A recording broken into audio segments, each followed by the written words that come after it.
bring me a cell phone, pero make sure, okay, bring me the most crack cellphone.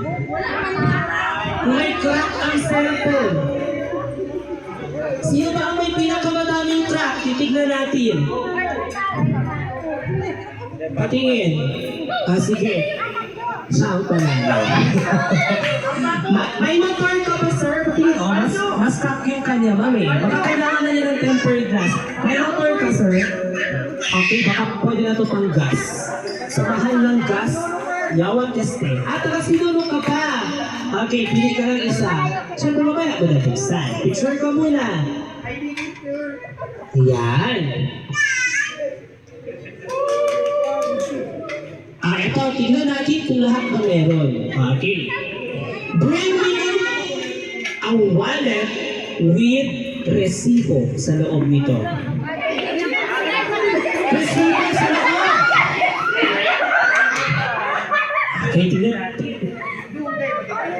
Dugay na tayo ka, uy. Mauna na. Saan yung resibo dito? Tingnan natin, sige. Anong resibo to? Sige, pa-open na ako. Ito sa Comelec to, ha. Ayan, may PNB. May bank account. Baka naman. Di ba? Ito si Sir. Tuition. Saan ka nagpabayad ng tuition? Sa Emloyer. Okay, anong school?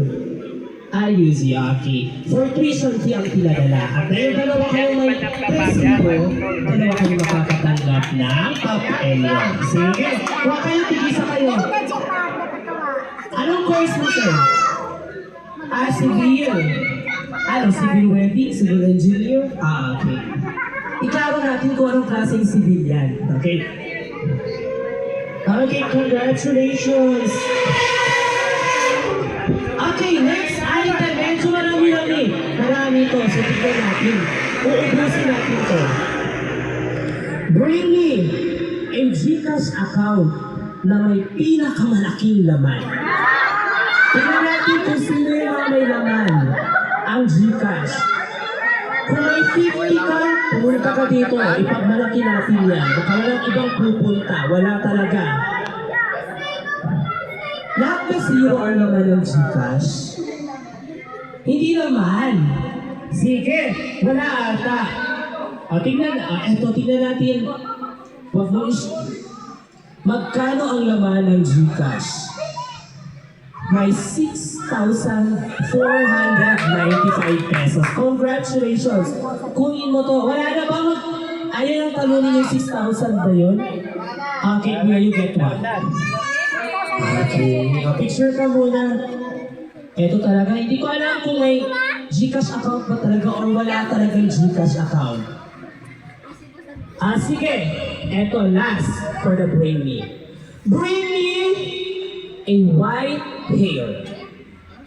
White hair. Puting buhok. Sige, tingnan natin kung sino yung puting buhok dyan. Alarap ka mo, Pag binulok, huwag naman lahat ng buhok, okay? Puting buhok, pwedeng galing sa balbas, galing sa ulo. Okay, tingnan natin. Hair, sige. May puting buhok. White hair. Yan, white hair.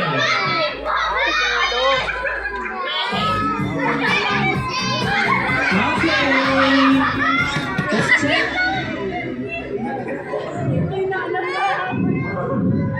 At least hindi no? At least buhay yung buhok. Okay. So congratulations! Kinuha ng pa-premium. Okay. So thank you so much. Congratulations.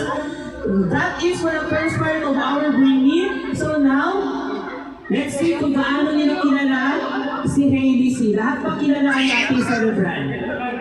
Lahat kilala. Anong pangalan ng ating celebrant? Anong pangalan ng parent, ng tatay? Okay. Sa nanay? Okay. Pero siyempre, itatanong ko ay tungkol lahat sa bata. This is a trivia question.